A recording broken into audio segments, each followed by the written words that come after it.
Tears of joy after nung nangyari nila. But ayun.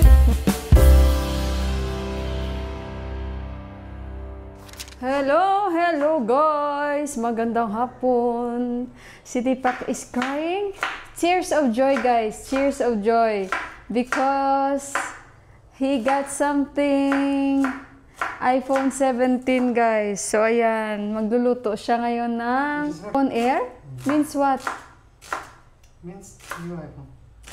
New iPhone? New iPhone? Ay, new iPhone. iPhone Air daw ang tawag doon. Hindi ko alam. Meron na siya guys bago yung iPhone 17. So congratulations. Today's celebration. Yeah. Naiyak siya guys. So he's crying tears of joy. Sabi niya, kuhanan mo ng video kasi magluluto ako ng biryani. Sabi ko, nakita na nila yan. Sabi niya, basta at least kuhanan mo lang. O, kukuhanan daw natin. Magluto siya guys ng biryani kasi si Yuhan nagkikrave. Na-miss ni Yuhan yung biryani ng tatay niya. Kaya ayan, sabi niya, Papa, can you make biryani? I'm craving biryani. So yan yung aming kakainin for today. Oh, mint leaves, I will get upstairs. Nakuha tayo sa taas guys. Sandali. Pati ako naluluha na rin. So ayan guys, nakikita niyo yan. Yan yung mga bed sheets na bukas ko yan lalabahan. Actually today, naglaba ako. Si Yuhan may ubo. Bukas yung last day nila ni Yuhan at ako medyo masama yung lalamunan ko kaya wala. Kahapon busy din ako dahil may mga inaayos-ayos tayo dahil na lang 1 week na lang tapos darating na sila. Yan pa yung mga nilabahan ko. Hinahabol ko rin dahil maulan kaya ayun, kukuhanin ko na rin yan at tuyo na yan. Inuubos ko yung mga tupiin ko ba. Alam nyo guys, lumaki na yung mga yung mint leaves namin, lumaki sila. Hindi kagaya noon na isang sila dito, parang tribo-tribo lang sila, ang liliit nila. Ngayon bigla silang lumaki. Pag natapos na namin lahat sa baba, arrange, ito yung pinakalas, yung rooftop. Kapag kukuhanin namin yung mga dito, mga damo na naman na nagtubo, mabilis lang naman tong rooftop. Ang importante doon muna sa loob. Yung mga kwarto guys, mabilis ko na lang yung linisin kasi kumbaga malinis naman na yan. And ang importante sa akin, yung mga tupiin ko, wala akong pending na mga tupiin kaya sinusunod ko. Kasi once wala ng mga tupiin, mabilis na lang maglinis. Kaya inuuna ko, and hindi pa naman ngayon malamig, kaya yung mga pang winter hindi ko pa sila nilalabas. Kasi alam nyo naman, seasonal yung aming mga sinusuot dito. So mga siguro mga katapusan ng October yan, medyo malamig-lamig na. Ngayon hindi pa.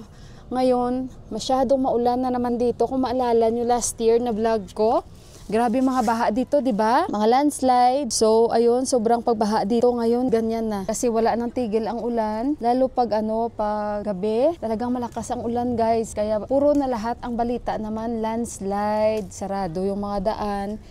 At kahapon birthday ni Ama. So, nung kinagabihan, kumain kami guys sa restaurant kay Kuya. So, naalala ko lang nung last kay Kuya, yung sa restaurant, hindi sila nakauwi.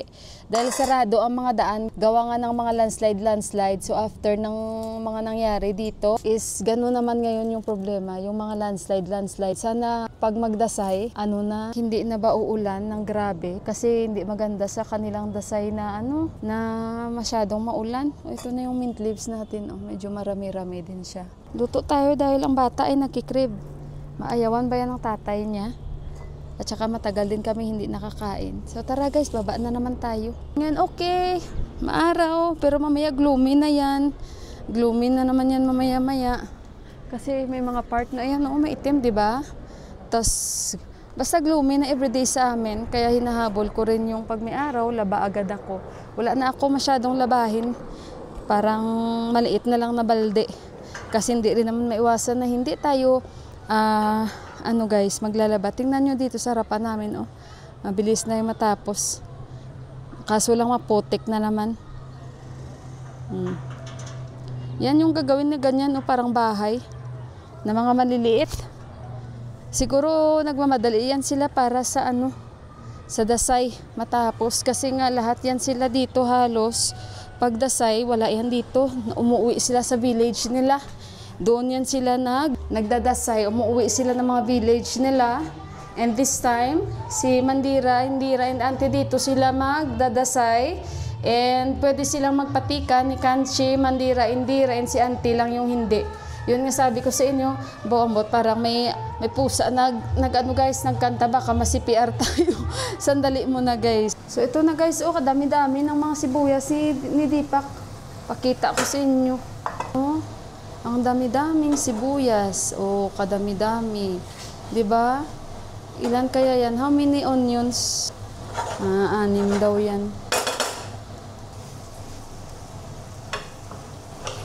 Masangain na lamunan ko. Kasi nga hindi rin maiwasan. Ayan, nalinis na nila yung exhaust. Pero hindi ako believe. Kahapon, sabi ko kay Deepak, kung alam ko lang na binalik nila, kiniskis ko muna tong dingding. Akala ko lilinisan nila. Nakita ko na guys, na pinag-i-screw na nila, binabalik na nila lahat. So nahiya man ko magsabi na tanggalin ulit kasi i-brush ko muna yan kasi akala ko lilinisan nila. Sabi ko nga kay Deepak, kung ako siguro naglinis, sabi ko. Ako nga ito nagpaputi eh. Sabi ko, hindi ka nila masyado nakuha oh. Sabi ko kay Deepak, kung alam ko lang na pwede pala tatanggalin mga ganito-ganito, kung alam ko lang, ako lang ang maglilinis nito guys. Kayang-kaya. Kasi lang yung pagbalik naman, parang ang hirap. Pero nilinisan talaga nila yung nasa loob.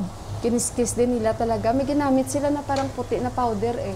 Tapos yung pipe, hindi na namin pinapalitan muna kasi medyo mahal siya. Ayun. So ayan na guys, yung manok nilagyan na ni Deepak na pakita ko na lang sa inyo ulit kasi yan lang naman yung ganap natin for today. At 3 lang naman yung kami kakain. Yan yung dinner namin. Dahil may special request ni Johan. Tapos yung kwarto pa nila ama, baka bukas pagtanggalin ko na yung mga kortina.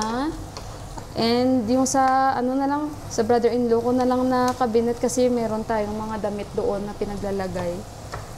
Pero hindi naman nakabalot naman yun, ipaglilipat ko na lang. Iiba na yung boses ko. Pag golden brown lang natin to guys, kasi ilalagay ni Deepak sa manok. Okay guys, ayusin ko lang. Nilalagay na ni Deepak yung mga niya, yung sibuyas natin na golden brown. Ayan. At para yun mamaya, yung sineseparate niya, lagay natin yan sa itaas. Buti na lang may mint leaves pa kami, no? Kasi mas masarap talaga yung biryani pag may mint leaves. Make it more tasty. Kasi we will watch movie and we will eat biryani. Kagabi nanood kami ng movie. Grabe si Deepak, effort niya ma-translate siya sa akin. Na-enjoy ko kagabi yung movie guys dahil tinatranslate ni Deepak sa akin yung movie. Grabe yung effort niya ipag-translate. Actually yung movie na yun guys, matagal ko na yun pinapanood pero half lang ba naintindihan ko. Pero every dasay no, you're watching that one. So kada dasay kasi yun yung pinapanood talaga nila dito. What is the title? Pandragate. Pandragate. Pandragate. Ay, comedian guys about sa cast na basta yun. So, in-explain ni Deepak sa akin, ang tawa ko talaga. And at the same time, may lesson ba? May lesson yung movie na yun about sa cast. No?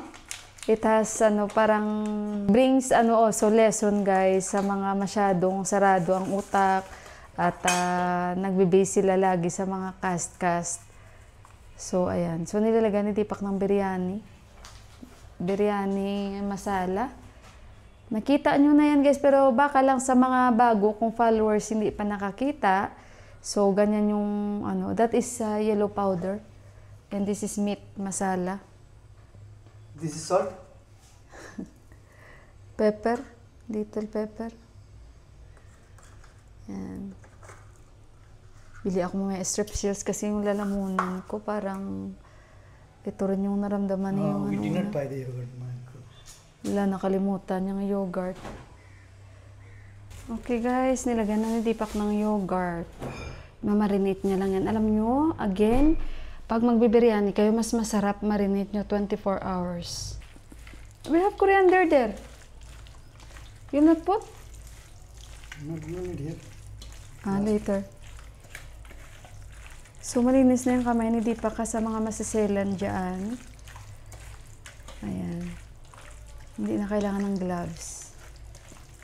Kami lang naman yung kakain at malinis naman yun. Not like, you know, putting the hair too much. You have hairnet? Thank you, Papa. Thank you. Kasi masarap yan mag-biryani si Deepak, guys. Alam niya, he knows our taste. Especially kay Johan. When they are here, no, Prakash Dai and everybody, you make biryani. Let them try also. So, i-marinate mo na yon ni Deepak for 1 hour. May delivery sila dito. Alam niyo, itong si Didi sa tabi namin, naguguri na yan siya kasi sa harapan ng bahay nila. Sobrang maputik na. Sa amin, hindi na siya nag-dry na siya, guys, kasi okay na. Hindi na siya mabaha. Kaya tumahimik na itong kapitbahay namin, na toxic. Ayan, pero dito, tahimik siya, wala siyang comment. Samantala, yung sabi ni Deepak sa harapan namin, ang ingay-ingay niya. So ngayon dry na yan kasi nga pinatabunan natin at kahit maulan man. Gawa nga nung septic tank namin, no? Kaya medyo continuous yung labas ng dumi, hindi maganda. But ayun, ngayon nandyan naman sa harapan nila. Mabilis lang yan, tinatapos nila ata. Ito ng mabilisan para sa Dasay. Kasi nga hindi na yan magiging available ang mga yan. Hey guys, alam nyo ba, habang inaantay ni Deepak, nag-double ako. Kasi alam nyo ba guys, yung pinsan ni Deepak na pulis na na-assign dito sa Kathmandu, and yung pinsan niya na army na nandito rin sa Kathmandu na-assign, nung kasagsagan or nung mga last lang na after, the aftermath ba, after nung nangyari ng mga pagsusunog nila, ayan yung picture guys, pinagkukuhanan niya kasi malapit siguro sa area ba nila. So, ayan yung mga pictures na nakuha niya and yung video guys na nakuha niya rin. Grabe guys, para bang sabi ko kay Johan, nakita ko yung mga sasakyan sa pictures niya as in talagang totally parang scrap na talaga lahat yung mga sasakyan, no? Tingnan nyo guys, grabe.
Guys, ito na yung rice ni Deepak.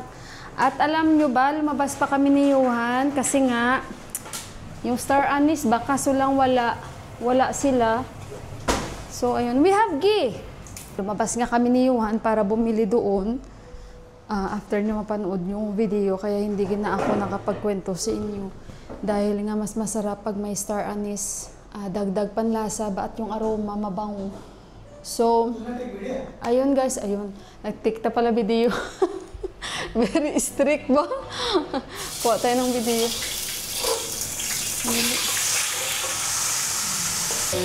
Gisa-gisa, tapos mabilis lang yan maluto. Hanggang bukas na yan, till tomorrow. At least we have food. Kasi, it will be more tasty tomorrow. Gawa ako guys ng sauce ng biryani. Gawa tayo guys.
So, dito ko ilagay yung yogurt. Gawa tayo ng gravy or yung sauce natin para sa biryani. Mabilis lang naman yan, guys.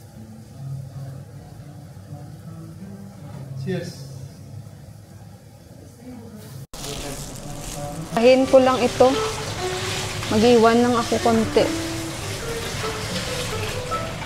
Tapos lagyan natin ng tubig.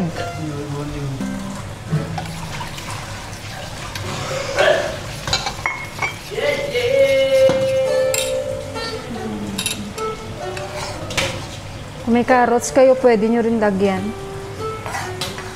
Carrots at saka cucumber. Wala ito lang yung mayroon ako. Lagyan natin ng konting salt.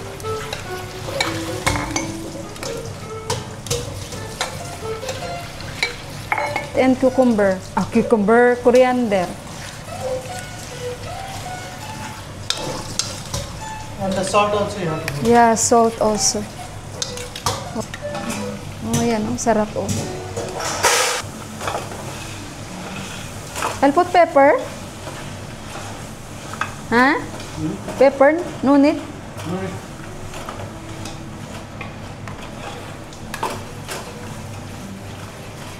Let's try konti kung okay na yung salt.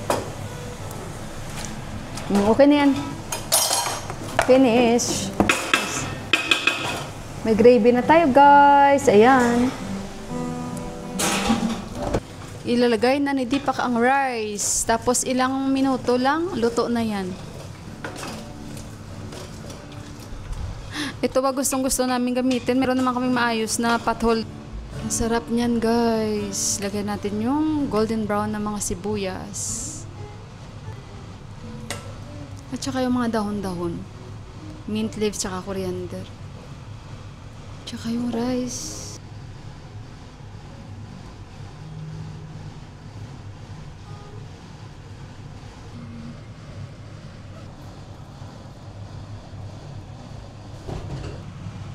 Last night you get... Ayan guys, tapos ilagay na natin. How many minutes then it will cook? 15 minutes? 15 minutes din maluluto na yan. Low fire. And then takpan na. Tapos ready na yan. Yan ang aming simpleng biryani. Ang aming style. Style ni Deepak. A few minutes later. Bubuksan ni Deepak. Try natin. Wow! Cook na. Guys, ayan, try natin ang biryani. Alam nyo guys, dahil sa masala, so biryani na biryani yung amoy.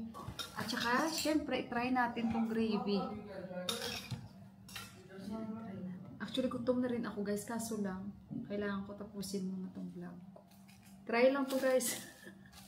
Namiss kong biryani sa UAE. Masarap talaga doon. Ang uboniyungan.